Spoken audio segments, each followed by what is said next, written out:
What could be a large and involved project is broken down into manageable pieces. Students generate ideas, brainstorm solutions, and work to define the problem they hope to address. They create a mission statement to guide them as they continue their work on the problem. Students collect information and do research, including surveying potential users and performing rough calculations to better understand their problem. They develop solutions, refine those solutions, and return to their mission statement to make sure they're still addressing their original problem.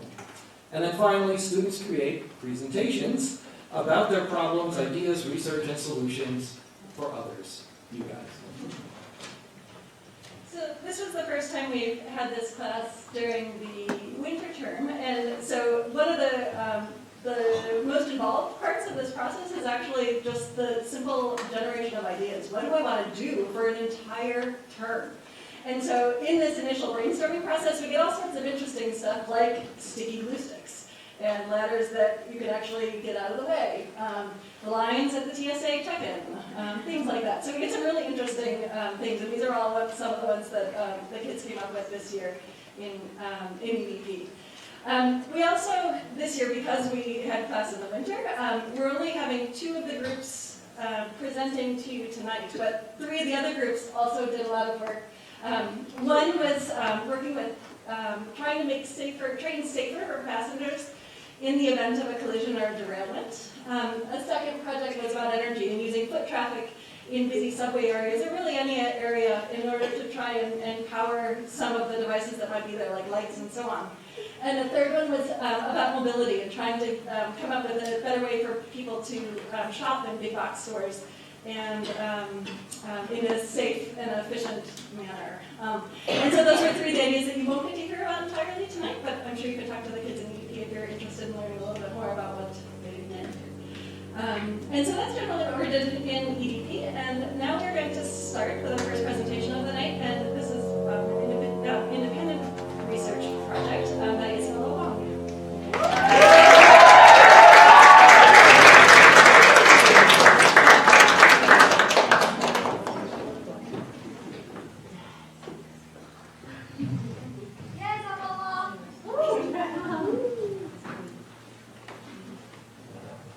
Hello everyone, my name is Isabella Wong, and today I'm presenting my independent research project on plastic food packaging.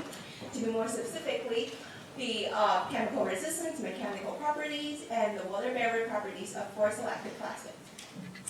So if you don't know me that well before, one of the first things you should know about me is that I love food. A lot of them. So in everyday life, we eat a lot of food, and most of the food we eat nowadays are contained within packages. And in many cases, plastic packaging. So why do we have so many different types of food packaging, and what properties of those plastics make they suitable for different specific food packaging applications? In my project, I look at 4 specific plastics, including low-density polyethylene, high-density polyethylene, polyethylene terephthalate, and also polylactic acid. So for LDP and HDP, plastics are fossil fuel-based, and they're made of repeating units of alloy. Its structure is shown here below. There's a slight difference. I apologize. There's a slight difference between the two structures, mostly in their branching. I'll talk more about it later. The third plastic I looked at is called PET. It is also a fossil fuel-based plastic, and it's produced by polymerization of ethylene glycol and terephthalic acid.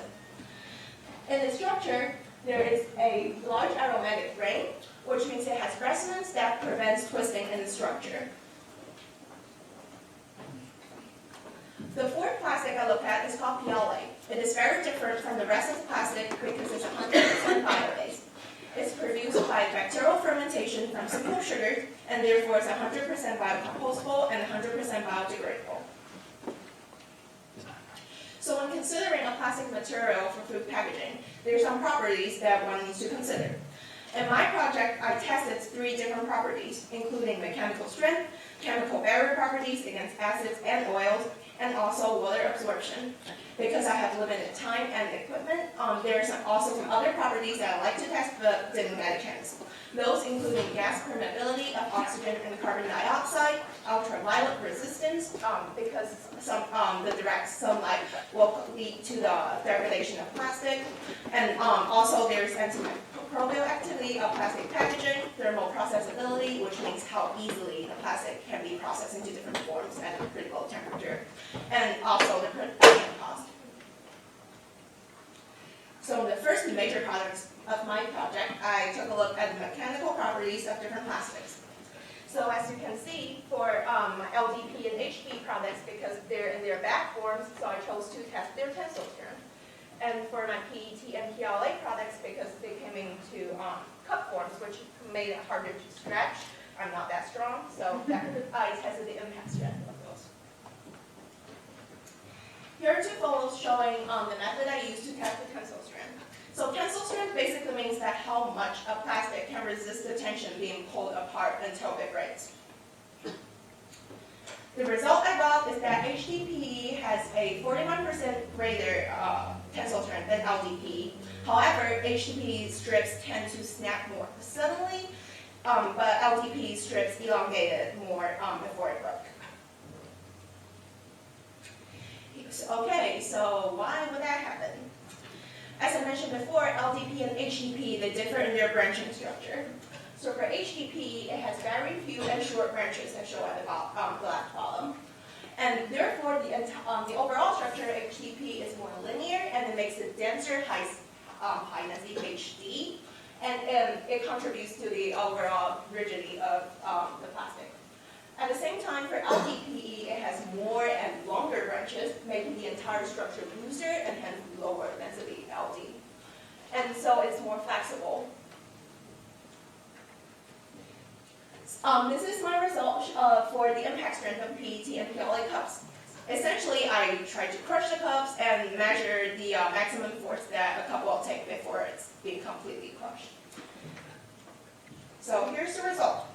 PLA cups has shown to have a 247% higher impact strength than PET.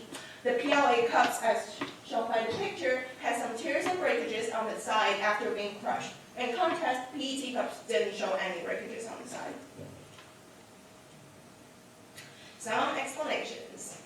PLA in general is more brittle than PET, and in general, the greater the molecular strength of PLA and the more complex the structure, the greater its mechanical strength. And for PET, as I mentioned before, the large aromatic ring structure prevents twisting and therefore contributes to its stiffness and strength.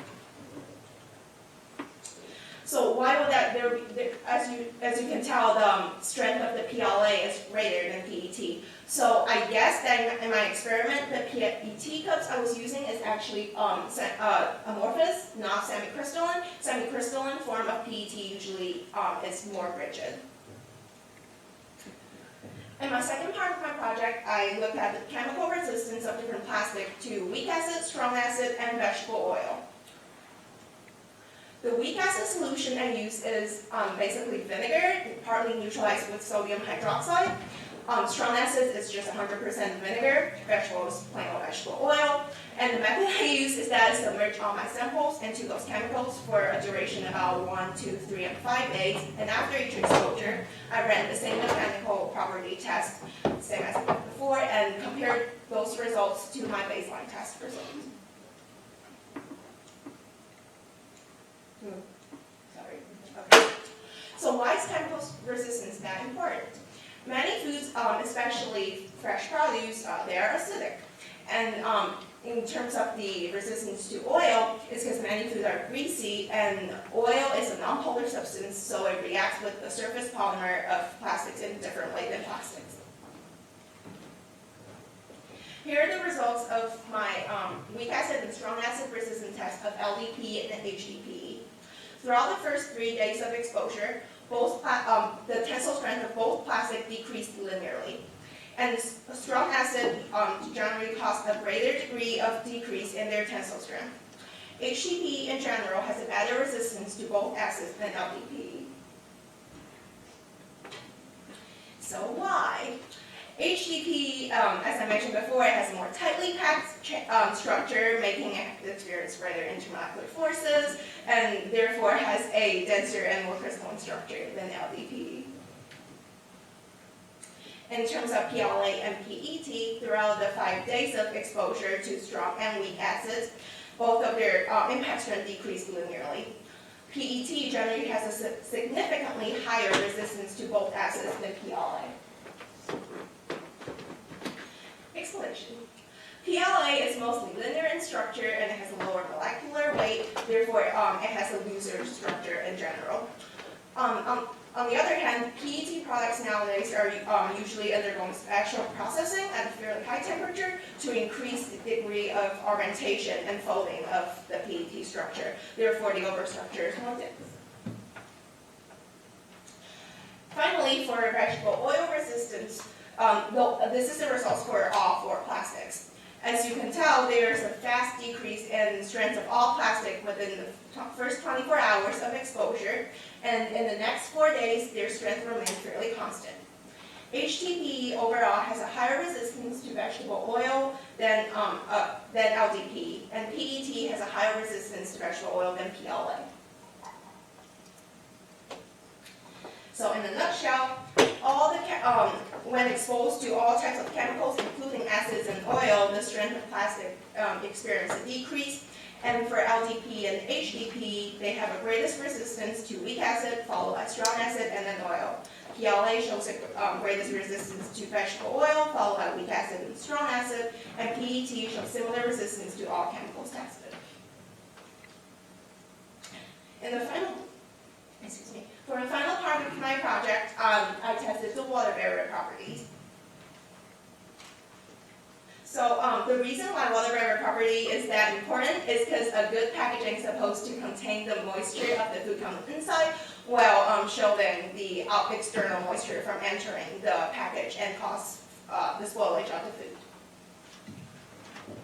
Here's the result I get testing the percent moisture of plastics. I tested it by drying the plastic samples at 70 degrees Celsius and then compared their wet mass and dry mass. Overall, LDPE and HDPE has a lower percent moisture than PLA and PET. However, all the values were below the 1% benchmark, which means that essentially all of the plastic products tested have minimal amount of water contained within. Then I tested water absorption of different plastics. I ran the test at 2 different temperatures, at 50 degrees Celsius, which is about 122 degrees Fahrenheit, and also at room temperature. At both temperatures, the percent mass increased because of the water absorbed for all plastic were all below the 1% benchmark. In this sense, that means that the fluctuation between the values I got on day 1, day 2, and day 3 of the immersion is basically negligible. Except for PLA, the plastic tend to absorb more water at a higher temperature. So here's something very interesting I found during my water absorption test. Those are the 3 samples of my PLA cups after a 24-hour immersion at 50 degrees Celsius. If you take a close look at their bottom, you can see there are many small air bubbles trapped at the bottom. However, in the same experiment, I didn't see any air bubble formation at the bottom of PET cups. The only place on the PET cup that I can find any bubbles is during the room temperature trial, and there's only 1 sample of PET cup that shows air bubble formation. So here's some more information on water absorption. HDPE has generally a better water barrier property than LDPE. The reason for that is because HDPE has more crystalline area and less amorphous area. And amorphous area is where most permeation takes place. That includes both gas and water. PET, on the other hand, has significantly higher barrier property in general than HDPE. PLA is very special in its water absorption property. It is hygroscopic, which means that it readily absorbs water from the atmosphere. And the absorbed water will lead to hydrolysis and the cleavage of ester linkages in PLA. Here's a diagram showing the addition of water causing the breakdown of PLA structure. And this breakdown will eventually lead to PLA degradation. Finally, here's the conclusion. When comparing LDPE and HDPE, HDPE is more rigid versus LDPE is more flexible. Both exhibit good resistance to both acids and vegetable oil, and both have good water barrier properties. Whereas LDPE has a lower gas permeability and HDPE has a higher gas permeability. By the way, that's a part of my further research. And also, both of them has low production cost. So in application, because LDPE tends to have a lower strength, it can be an ideal material to produce light-duty produce bag, light-duty shrink wraps. And because of its flexibility, it's well suited to produce stretch films and squeezable bottles for products like mustard ketchup. HDPE, on the other hand, can be ideal to produce food packaging, including products like milk, juice, oils, and non-carbonated drinks, because HDPE tends to have a high gas permeability. Because HDPE has a good strength, it makes it really suitable to produce heavy-duty shrink wraps and reusable film bags. When comparing PET and PLA, both of them have good mechanical strength. PLA has a little weakness in its brittleness, and both of them can be worked fairly easily in 2 different forms. PLA also has another weakness in its poor resistance to acids and vegetable oils. PET, another weakness of PLA, it has a high water absorption. However, PLA has a very special property called perm selectivity, which means that it has a high carbon dioxide permeability while a fairly low oxygen permeability. That makes it really ideal to be used to package fresh fruit, like fresh vegetables and meat, because during the respiration of plants after they're being picked from trees, they produce carbon dioxide, but at the same time, if you want to contain it within the package, you don't want oxygen to go into the food package because it will possibly spoil the food. Also for PLA and its application, it can be ideal to produce disposable cups and bottles for cold drinks, and also disposable snack containers. And for PET, it can be ideal to produce bottle containers for mineral water, beer, oils, and carbonated drinks because it has a low gas permeability. And when PET is in its more flexible amorphous form, it can be used to produce film bags and snack food wrappers. So if we are looking at the bigger picture and in terms of environmental concern, as shown by the graph, PLA-related products, which are on the left of the diagram, have shown to produce a least amount of greenhouse gas. Here's carbon dioxide. In contrast, fossil fuel-based plastics tend to produce a much higher amount of greenhouse gas during production. Here's a photo showing how readily PLA degrades in the natural environment. And also, it doesn't produce any harmful products at the end of its degradation. In that sense, I would like to wrap up my presentation with a very happy and green PLA complete cycle in the nature. Because of its environmental friendliness, I strongly encourage everyone here to use as many PLA products as possible. So I would like to give that a big thumbs up. So for my independent research project, I would like to give a big thanks to Shauna, who helped me throughout this project ever since the last spring term. It's been difficult sometimes, and I really appreciate your guidance and support. And I also like to thank Maggie and Heather for giving me little hints on like how to run certain tests and give me like books to refer. Also Kate for tips on giving the presentation. Also Joe, my advisor, and my parents and friends. So thank you.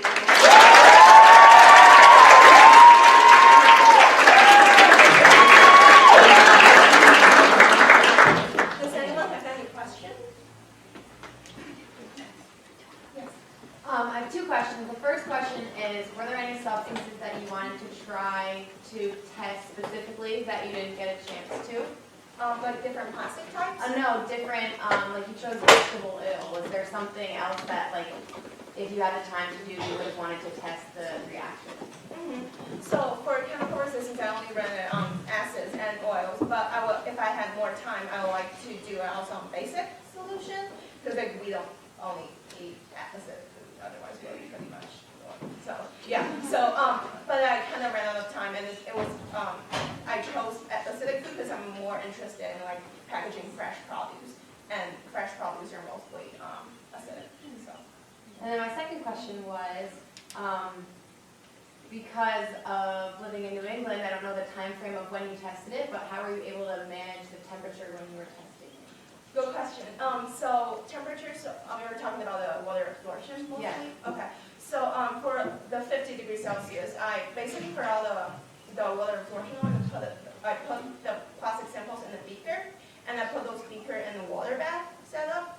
So for the drying process, I don't want any water to be touching the plastic, right? So I put them in an empty beaker and then put aluminum foil on the top. So when the water vapor, try to condense onto some surfaces, it won't get into the plastic sample. And when I actually want to like submerge the whole sample in water, because I want it to absorb water, I just fill the beaker also with the ionized water. So the temperature of the water, like contacting the plastic, will be the same as the water bath temperature. So. And for the drying, the percent moisture I tested on is just like drying, no touching water. That part for 70 degrees Celsius, I did it in the oven in Teflon. So it looks like the things you chose, or at least the samples that you have of them, are like things that we use all the time that are, one-time use, throw away, right? Mm-hmm. So I know you didn't focus on like the reusable items that have a longer life, but do you have recommendations for the best kind to have of those, that like maybe water bottles that we use over and over, or like maybe even a container that you're going to put food in and use? Is PLA still an option for that, or are we looking at different kinds of plastics altogether? PLA is more used for disposable products. It's mostly used for one-time use. So for my research, I didn't find any like long-time use, like reuse, like the Rubbermaid ones. They're not made of PLA, and there's no like substitute PLA substitute products. But I didn't focus on the reusable part. Maybe I can look into it. For that, I think it's mostly like how recyclable it is, because some plastics for PLA, it says 100% recyclable, but recyclable doesn't mean it's biodegradable. Like degradable. And usually when they actually for PTs drilling is when they try to like do thermal degradation, they raise it to really high. And we're produce harmful gases. So it's not just like I talked about the greenhouse gas emission during production, right? So it's not just about hurting the environment when producing it, but also like after, even like multiple times you use it eventually to get rid of it. So in that way, it can also harm the environment. So.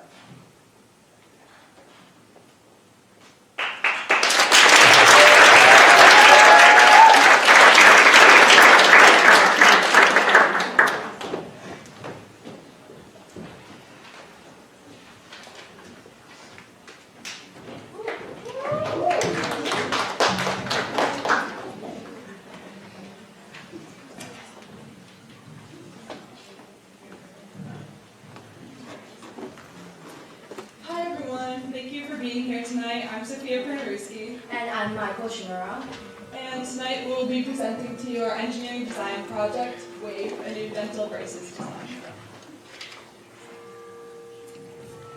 So, some quick facts about dental braces. They're a tool used by orthodontists to straighten teeth and fix other common dental problems such as an overbite, overcrowding, or too much space between teeth, and also help patients gain more confidence with their smile.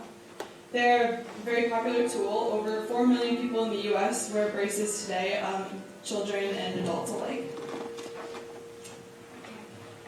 And here's a diagram of the braces.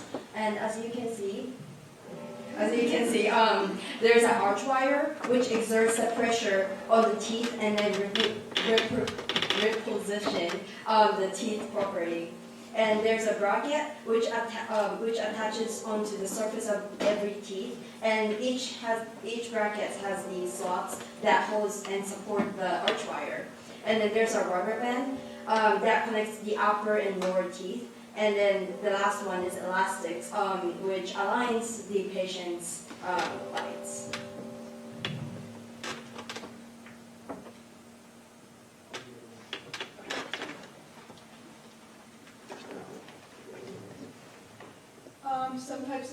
We conducted a survey with the Westover community to see what were the most popular types of braces, and we have 90% of the Westover community that have worn braces, wore traditional metal braces, and then we'll also explain to you the other different types of braces, which are ceramic, label, and Invisalign. Traditional metal braces are the least expensive option, ranging from $3,000 to $7,000, and they're also the most common type. They also happen to be the most noticeable braces, so if you're a little self-conscious about wearing braces, these ones are going to be the most noticeable. And then the next one is ceramic braces.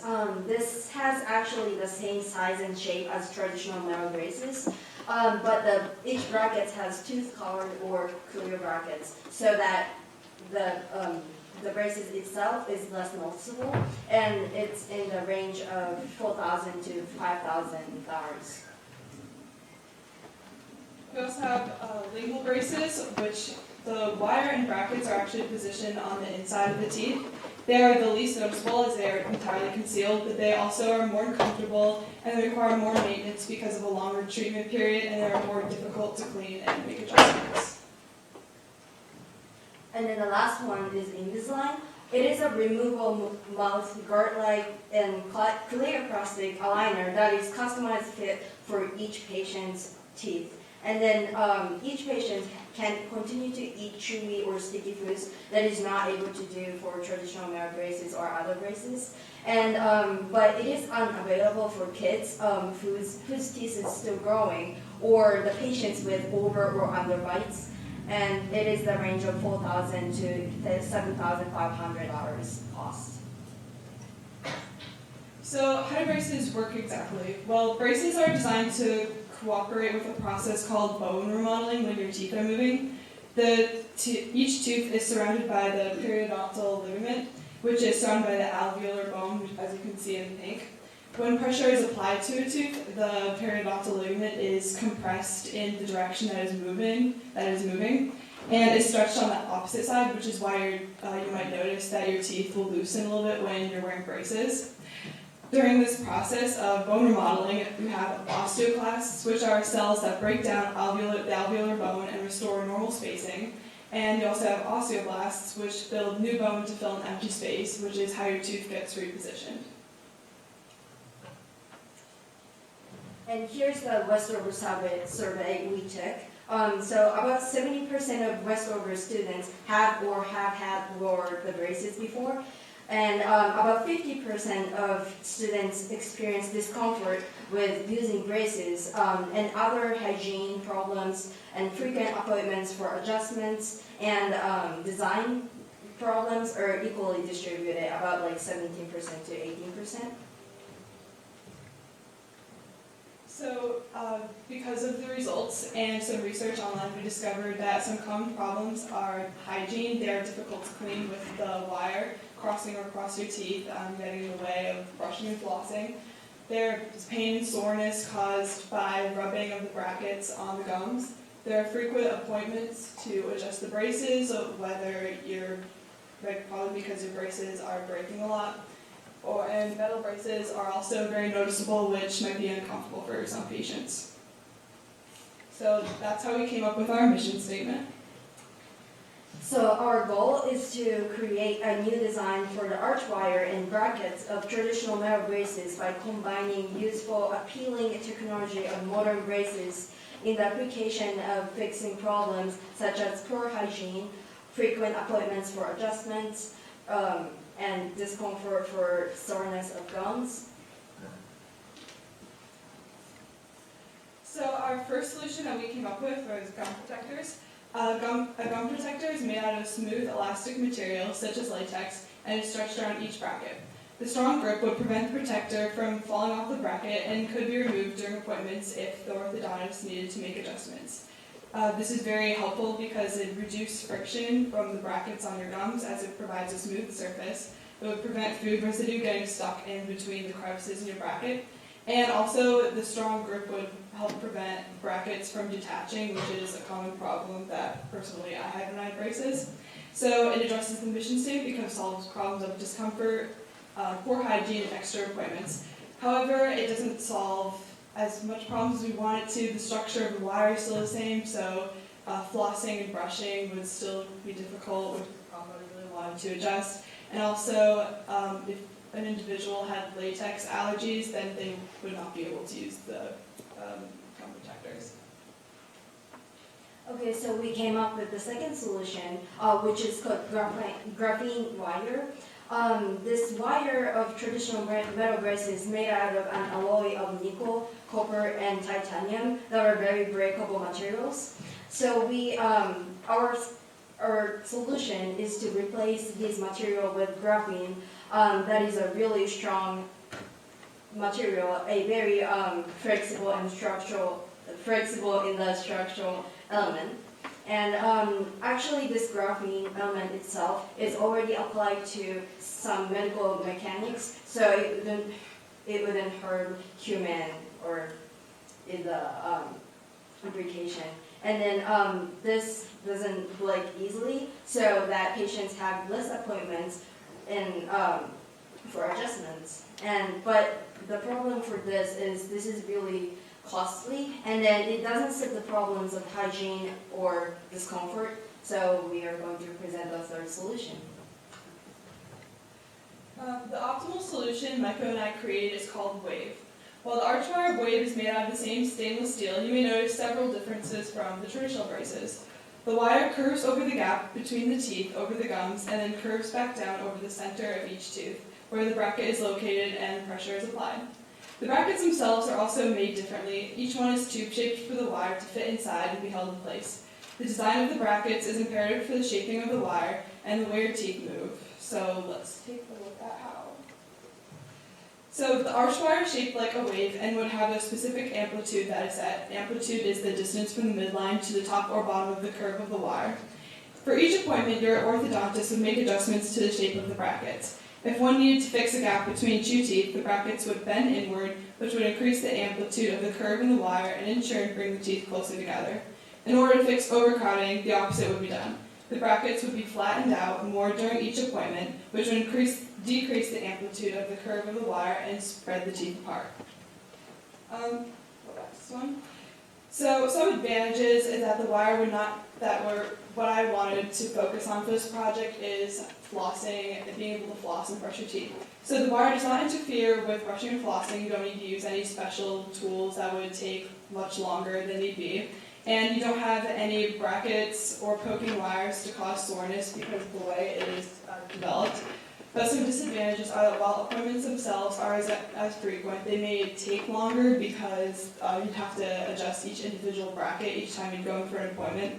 And because the wire is positioned to stretch over gums, as one of my fellow classmates said, it may cause irritation or even receding gums, so we'd have to look into that. That might be a problem. So our conclusion, this optimal solution is of two leading problems of braces in our mission statement, which is the discomfort and hygiene problems. However, it doesn't directly reduce the number of orthodontist appointments or one must have, or cost efficiently, or an attractive design. So if we had more time, we would design WAVE to first enable three-dimensional movement to fix other common dental problems such as over or under bites, and second, make sure arch wire is sensitive to gums as not to cause more irritation. Third, observe how to make WAVE more cost efficiently. Alright, I'd like to thank Jonna and Chris Chouts for helping out with this project and guiding us through the process of coming up with investigating the problems and coming up with a solution. You guys were a big help. And I'd also like to thank you to everyone who participated in the survey and helped us gather our data. That we wouldn't have been able to come up with our mission state without all you guys who have braces and could talk to us about our problems. And also, just like to thank you all for coming here tonight. And then if you guys have any questions? Bridget. So from what I understand about braces is that really big part of it is that you can tighten them like at home. You don't always need to go to the dentist with that. Is that how it's done? I mean, you do have elastics that could like help, and the elastics are what you put in, and you can adjust the right. No. No. Sorry, never No, mind. it's I've never had braces. I've never heard that. It's okay. It's okay.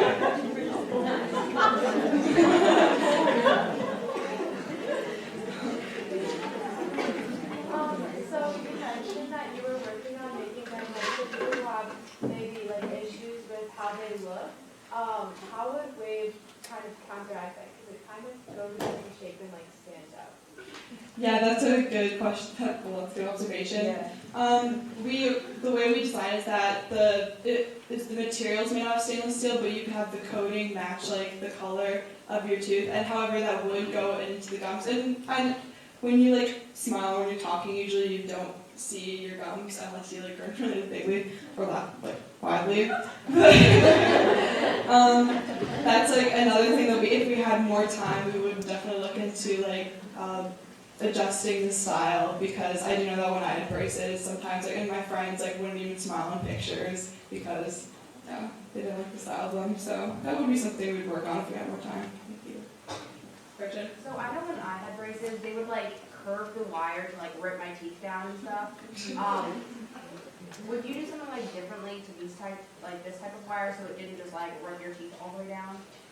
Well, that's a good observation, because the process that we talked to you about is that when your teeth are moving, you have this whole like bone remodeling process going on, and so that's why we don't want to just like move, like it's a gradual. That's why we're bending the brackets and not the wire itself, so that way your teeth just aren't being like ripped from position. So that way over time, it's like a gradual process, so that way it's not like making your teeth ache more. But that's another thing we want to look into, is that like when your teeth are moving, it's like there's a lot of pain and discomfort. You have to take Advil for it. Yeah, but we did not get around to solving that problem. The only discomfort we could solve was the matter of growing the gums. So.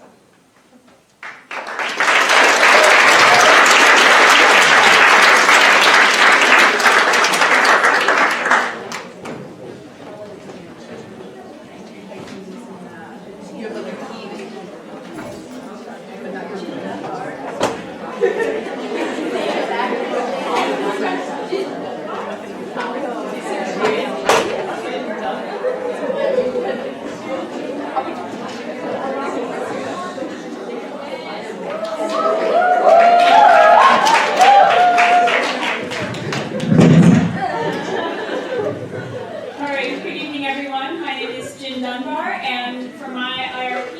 I made a video game called Cycling Manager.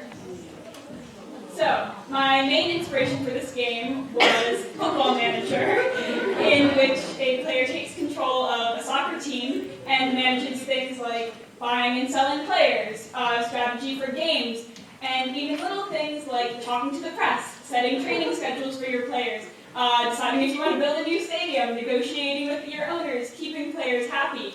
And yeah, this game gets super detailed. So little things like weather and crowd noises are programmed into the game and can influence the players. I mean, you can see, well, you can't really see because it's blurry. Some of my players on that screen are looking calm. And so if they're calm, then they're going to play better. So the point of this game is to win as many trophies as possible and to not get fired. It's kind of the point in a lot of things. It can't hypothetically go on forever, and indeed there are some crazy people online who have simulated Football Manager far into the future. So why Cycling Manager? Cycling is one of my favorite sports. And ever since I learned how to code way back in freshman year, I wanted to make a program to simulate races. Obviously, this was not possible when I was a freshman, but I decided to take another stab at it now that I am a senior. So some of my initial ideas were that the player should be able to create a new team and riders, have realistic races, earn money for wins. There should be different types of riders that the player can utilize strategically to increase your chances of winning in different races, and you should be able to trade cyclists. Now, I had a lot of challenges here. This is an old presentation. So I still used Java, but I was programming with something. Hold on 1 second.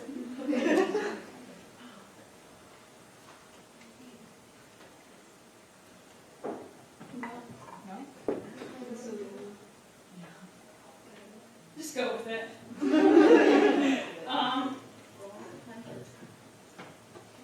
So I used Java, but I used Swing programming to create a graphical user interface that was totally new for me. So this included things like buttons, tables, labels, panels, combo boxes, all with their own methods that I had never used before. Luckily, even though I had never used them, a lot of people on the internet had, so there were some helpful resources there.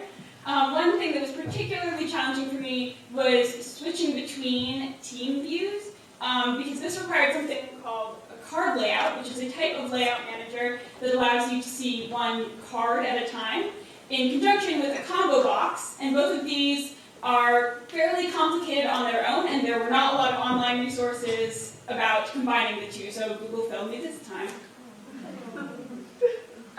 So for this program, I hard-coded in 2 real teams, each with 9 real cyclists, so I just wrote these straight into the program. Each cyclist has stats like strength, stamina, handling, teamwork, and these are all random values from 1 to 20. And the current ability is from 1 to 200, and it's a general representation of all of those stats.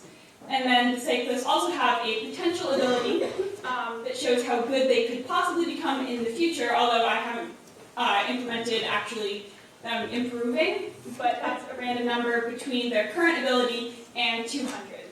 So the player is able to name their own team and create 9 cyclists, but they do not get to choose their own stats, so you can't make 9 perfect cyclists. Sorry. So trades are an important part of this game. You may trade for cyclists of the same or less potential ability. Now, why would you want to trade for someone who has less potential ability than one of your cyclists? Well, the answer is that race simulation is based on current ability, and so it's possible that you can have a cyclist who might be really great in the future, but right now isn't all that great. So you can trade them for someone who doesn't have as high potential ability, but has higher current ability in order to do well right now. Instant gratification. So there were some funky things that happened during this that required me to be a little more creative. For example, at one point I made some array lists, which are usually used for large numbers of objects, and I use them specifically to be used for just one object. This is not something that you're usually going to see, but it was what I had to do to make it work here. And within the next week, I also intend to implement money, so that will give you the option to pay money to other teams to get cyclists of higher potential abilities as well. Now, the race simulations right now are very basic, so they don't account for things like hills, weather, curves, and other things that will come up in an actual race that definitely change the way things work. But it's not entirely random either. So kind of think like in the Hunger Games, when they're choosing tributes, they put certain tributes into the pot more times. Well, similarly, the cyclists with higher current abilities go into my pot more times, and so that way they're more likely to be chosen. And it's not a guarantee that the person with the highest ability is going to win, but they have a better chance. So it's weighted randomness. All right. I'm going to go down here.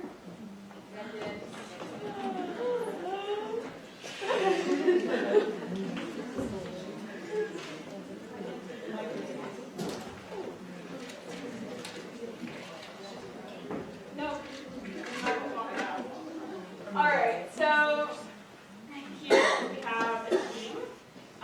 This team's guide with all their current.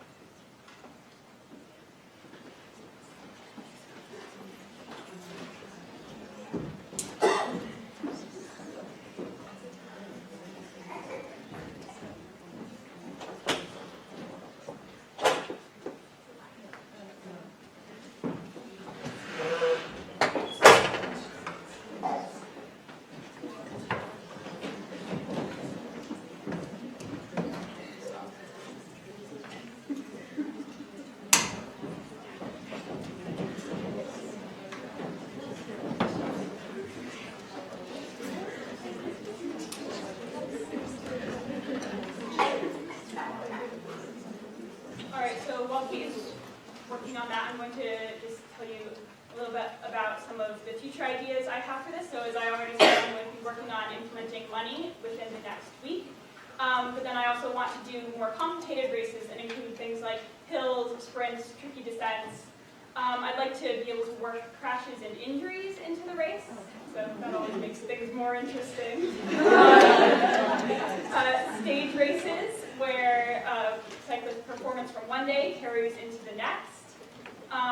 Cyclist growth over time, so that through training and race results, the player's current ability will increase, or maybe decrease, but hopefully not decrease, that would be bad. And a visual representation of the race so that players can actually see their cyclists moving along the screen. All right, so I'm going to be telling Kate what to do now. So Kate is making a new team called Leopard Trek. And so I do know how to pronounce leopard. That is a Luxembourgish team, and it's pronounced Leopard Trek.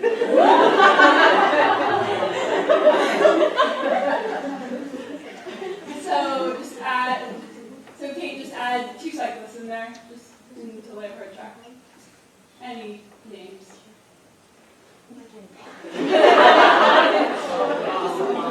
Samus. All right, so Bob and Samus, there we go. Kate, see what happens if you click initiate trade right now. Oh no, you need to select a player to trade. So Kate, try to trade Bob with somebody. Try to trade, so click initiate trade. Did you do that? There you go. And try to trade him with someone who has a lower potential ability than him. Chris Drew. Yeah, there you go, for cross trade. Anyway. Oh, so because he has lower potential ability,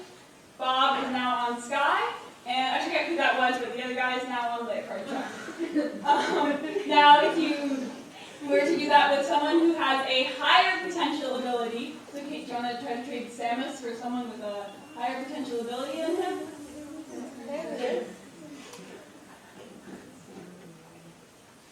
Oh no, Quickstep doesn't want to do that trade.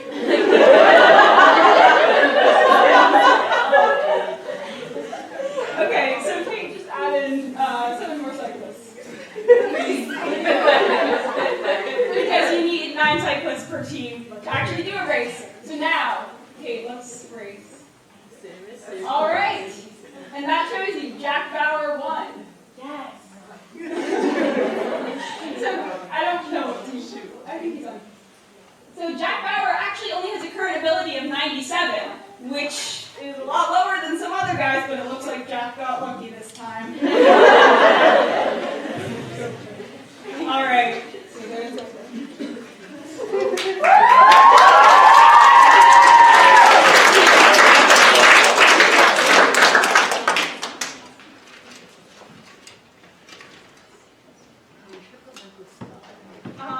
so I'll just do my thank yous without a screen. So thank you to Kate for her endless help, including an emergency meeting at lunch today, which is very helpful, but thank you, Kate. My family and friends for all their support. The Schleck brothers.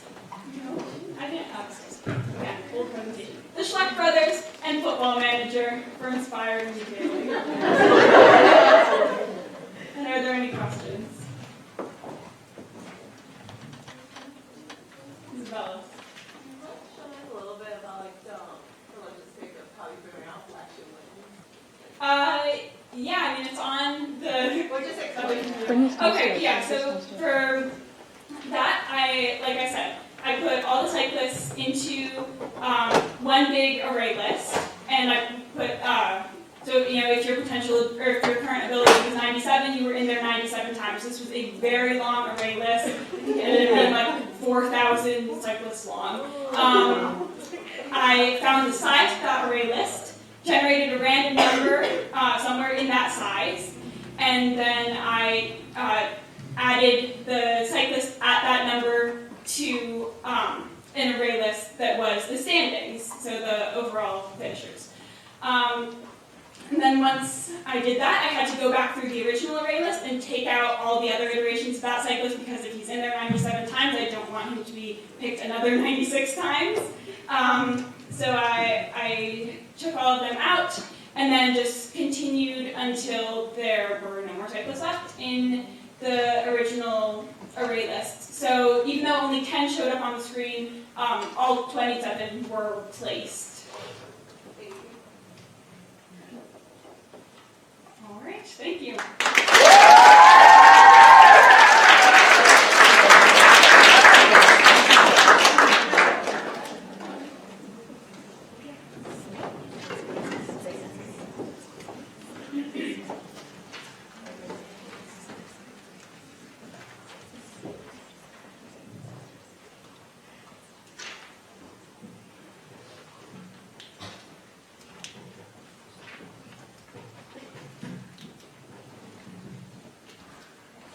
So hi everyone, I'm Maya, and I'm Emily, and we are iSpine. Our engineering design project is focused on improving locomotor training methods for patients with acute spinal cord injuries. Locomotor training is a type of physical therapy used to help patients with acute spinal cord injuries to regain partial or full walking abilities depending on the severity of their injury. Approximately 12,000 people suffer from spinal cord injuries each year. Case studies have shown that locomotor training does have some productive effects on all patients, but not thoroughly. The most typical type of locomotor training is done on a treadmill with a patient strapped into a harness. Additionally, studies have shown that patients who train on full body weight show more movement than those who do not. And the frequency of visits into the therapy office and the total length of their training is dependent on the patient's needs, which is determined by the doctor and therapist. When properly stimulated with neurotransmitters, either injected or from sensory neurons, the spinal cord's central pattern generator causes the neurons controlling the quadricep and hamstring muscles of the leg to fire alternately. We can assume that a neuroplasticity is the basis for the spinal cord's learning how to control walking, again, after an injury that destroys the patient's connections to his brain. By helping to counterbalance for a sensory or motor weakness, the plasticity could help a patient improve the rhythm of his or her walk as the cord learns when to bend an extended leg to start the next step. Taken from Ingrid Whipple-Wren, the mechanism underlying this plasticity is that walking may produce activity-dependent competition, in which two sensory nerves with similar functions compete for influence in the spinal cord. If one neuron is cut, then its connection to the spinal neuron will weaken, allowing the competing nerve to exert a greater influence. So if sensory feedback from walking does influence the strength of spinal connections, this type of plasticity could be the basis of the improved walking that can be induced in some paraplegics by locomotor training. So Blair Callancy of the Miami Project to Cure Paralysis conducted a case study about 10 years ago that tracked the progress of a patient who was undergoing therapy for his spinal cord injury. And a week after the man began his physical therapy, he reported that his legs suddenly began walking one night while he was lying on his back involuntarily. And so Callancy believes that because the walking was involuntary, it can be inferred that the man's leg movements were not controlled by his brain, but had arisen largely in his spinal cord. When the electrical activity of the leg was measured, they found that the quadricep and hamstring nerves were firing alternately with clock-like regularity, which suggests that this inference was correct. Problems with treadmill locomotor training affect the patient in many ways. The first problem is that the patient must be standing in order to be strapped into the treadmill and has to be held up by the therapist solely. It is also very intimidating with its many straps and many steps in loading and unloading the patient from the machine, and the slow process of the training is also rather discouraging over a long period of time. Patients are also required to visit the therapy office frequently for a long period of time, and it's very dangerous given that if the patient had to be unloaded from the machine, it would take a lot of time to get them there. So these problems with locomotor training affect not only the patient but also the therapist. So lifting up the patient to load them into the treadmill is very difficult and could be a very big liability issue if the patient were to fall or get harmed in any way under the therapist's supervision. And additionally, the therapist must be present and focused during the entire training session without losing sight of the patient. One of the many problems with the treadmill itself is that it is very bulky and takes up a lot of space in the therapy office.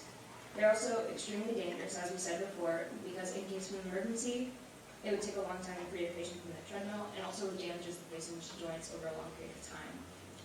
The expensive average cost of each of these treadmills, which is around $36,000, also prevents therapy offices from purchasing more than one, which limits how long a patient can train for and when. It's also a rather debatable method, as treadmill locomotor training does not guarantee that a patient will regain full walking function or their balance back.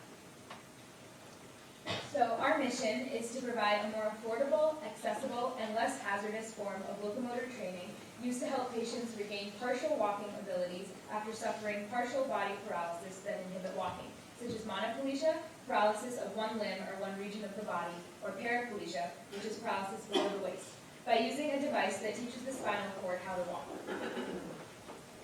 So our first solution is called Spydro. So we kind of based this on previous models. This is the HydroWorks. It ranges from about $56,900 to $219,900. It's basically just a treadmill in a tank full of water. So our design for the Spydro is an open-air treadmill placed in a clear glass tank of warm water. There are varying levels of water for the varying levels of resistance. It also features a harness with removable flotation pads that provide extra support if needed for the patient. It also features Velcro wrist straps that are connected to the handrail so that if a patient were to fall, their head would not submerge underwater. And another added benefit of this is that the therapist wouldn't need to be inside the tank with the patient, but could observe from outside because of these added safety features. Some of the benefits of using the Spydro is that it provides more resistance during trainer and therefore faster training. And the warm water in the tank will heat up the muscles and soften on the joints versus a regular treadmill. Though some of the downsides is that it's a waste of water. It has to be drained and refilled after each use because of the door at the back. Because you don't want water to be rushing everywhere when you go to open it. And it cannot be brought home, so the patient would have to go into the therapy office constantly to train. And it would be pretty expensive, we're thinking it would be around $50,000. So our second solution is called the Spiker. So these are two previous models that we're kind of basing it on. This is the outdoor dynamic gait trainer. It's around $2,550, and then there's a cheaper model, which is $440. So this is our design for the Spiker. So it's made of lightweight aluminum and features soft padded Velcro straps that attach to a Velcro suit that the patient would put on. And this Velcro suit is made of medical Velcro, which can support body weight. The patient would be suspended by a spring that has an adjustable height to adjust with both the patient's ability to currently walk and obviously like their body dimensions. The wheels have 360-degree rotation for easy maneuvering, and the Spiker also has collapsible joints with safety locks that make the device portable and compatible. Some of the benefits of the Spiker is that it can support patients with varying types of paralysis, as the straps may be placed wherever the patient needs the most support, and that the simple design allows for the patient to use it at home and outside in public if they need to. And they can use their additional braces if they're in the earlier stages of their training and need that extra support. Though some of the downsides is that it could tip over and further injure the patient. It's bulky and potentially hard to maneuver through crowds or small spaces, and it does take time to be loaded into. So our optimal solution is also our favorite solution, and those are spans. So these are two examples of models that we based the spans off of. So the one on the left is called Rewalk, and that is currently almost $70,000. And the one on the right is Honda's model of something similar to the spans. So this is an example, this is a drawing of our spans.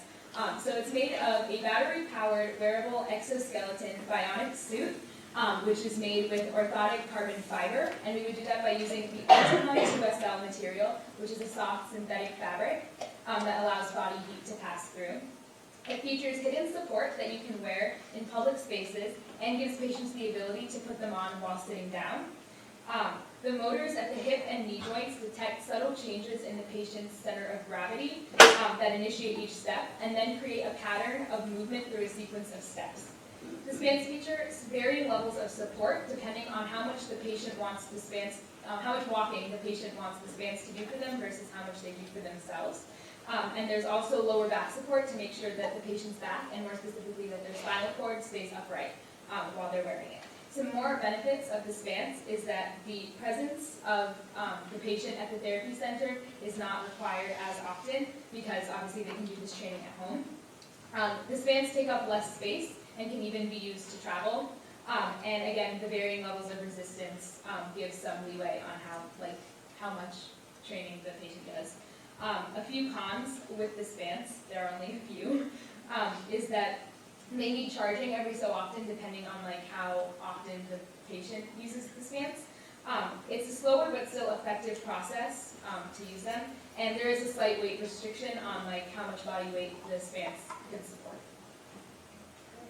So the basic design would be the material sandwiched in between the exoskeleton, and now that would be on the skin.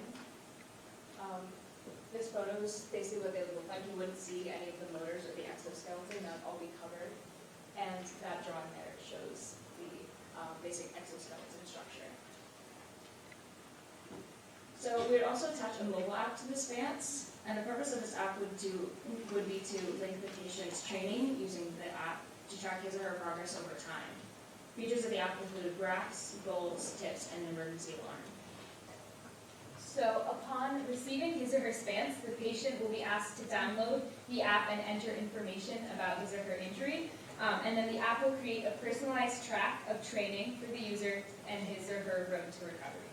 So we have a little demo down. Okay, so the progress bar would basically show a type of graph such as how many steps the patient has taken in a certain number of days or something like that. The My Goals tab would be updated weekly or daily depending on how far up in the training the patient is, and it would be something like, take 10 steps by tomorrow. The Tips and Tricks is kind of like an updated blog that would give patients stretches and other sort of tips to help them throughout the stretch of their training. And then the last bar is the emergency bar for when patients are using the app, if they have some sort of fall or injury.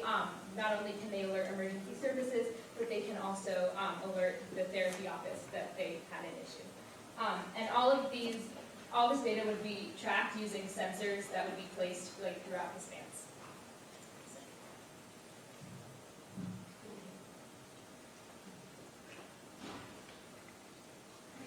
So why spans? They're much more affordable than the previous models we showed you. We were thinking it would be around $10,000, which we understand is still pretty expensive, but much better than before. It'd be more accessible, given that you could use it at home and in the office, as well as out in public if you really wanted to. And it's safer, given that there are no complicated straps or restraints that are holding you back. And it is smarter, as it tracks progress through the app, and the artificial intelligence in the motor joints adapts to the body's needs and sends the data to the therapist and the doctor.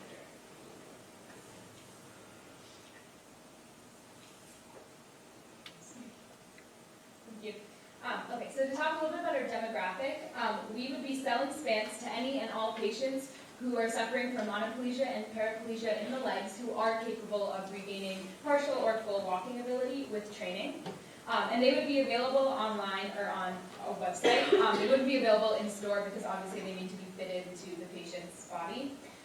And spans wouldn't necessarily be prescribed, they'd be available to any who are interested. However, through a prescription, insurance coverage would be available, so that's kind of up to the patient to decide. And with more time, we would like to develop the spans further so that they could be used as a form of therapy for more than just patients with spinal cord injuries, but with muscle injury or something like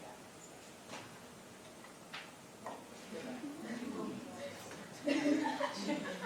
Alright, so big thank you to John and Chris for EP advisors, and Kate Sayworth, of course, for our Patient Us in the Lives program, and IT for helping us with this whole presentation, and the Lives program in general, and all of you for being here with us. Any questions? Take a step into the future. Any questions?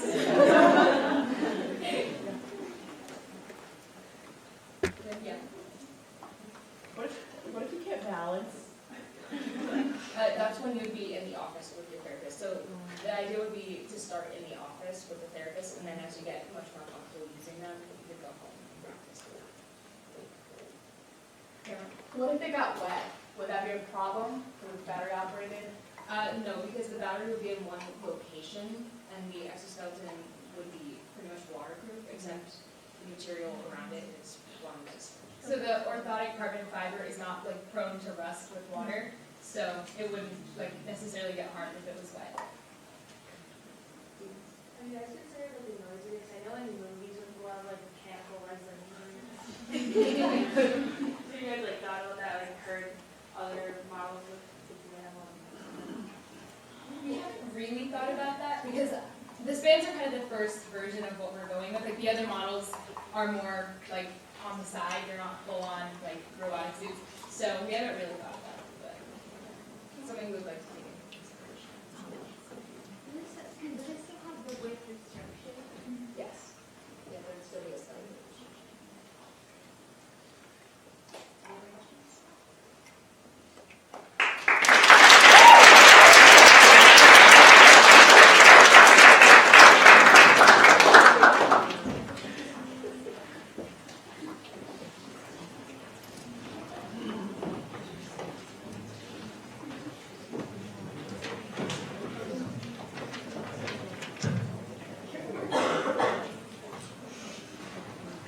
Thank you girls so much, those were all absolutely fantastic. We would now like to present the WISE graduation certificates to our 12 seniors. So when you call your name, if you could come up and receive your WISE diploma. Madison Burns.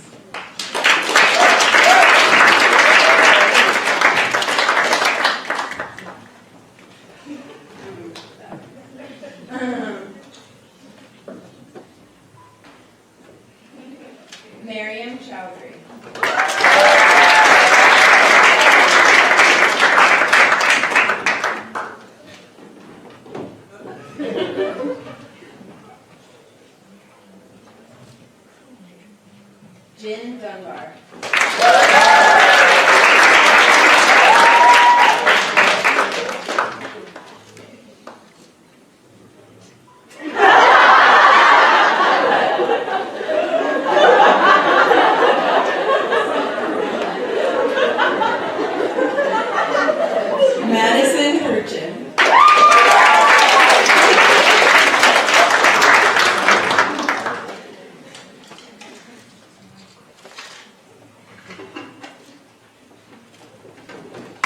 Amodni Katoch.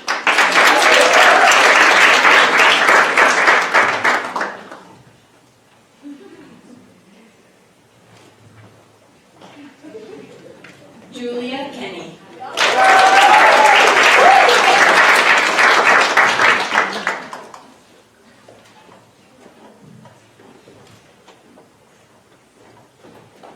Tegan McBride.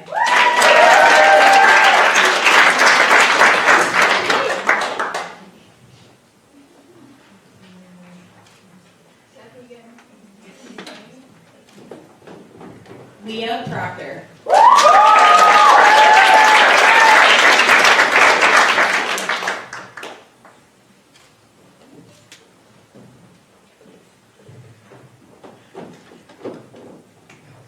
Michael Shimura.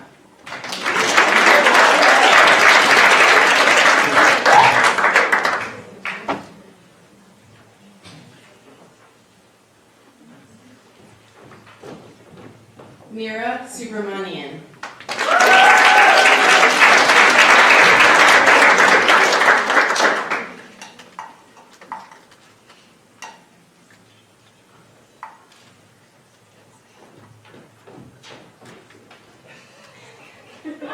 Yi Yue Wang.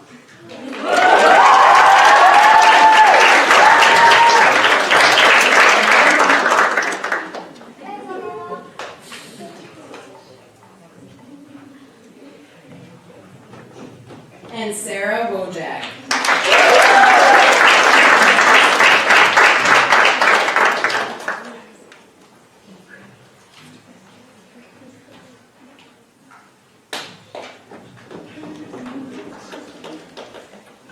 Finally, we are again proud to present the Sally Ingersoll Fox Award, which is given each year to a senior in WISE who has shown dedication to the program and who has produced an outstanding culminating project. This year's recipients have both spent 4 years in the program and have consistently surpassed our expectations. Each has done exemplary work, going far above and beyond on each project to produce truly fantastic results. Congratulations to this year's recipients of the Sally Ingersoll Fox Award, Isabella Wong and Jin Dunn.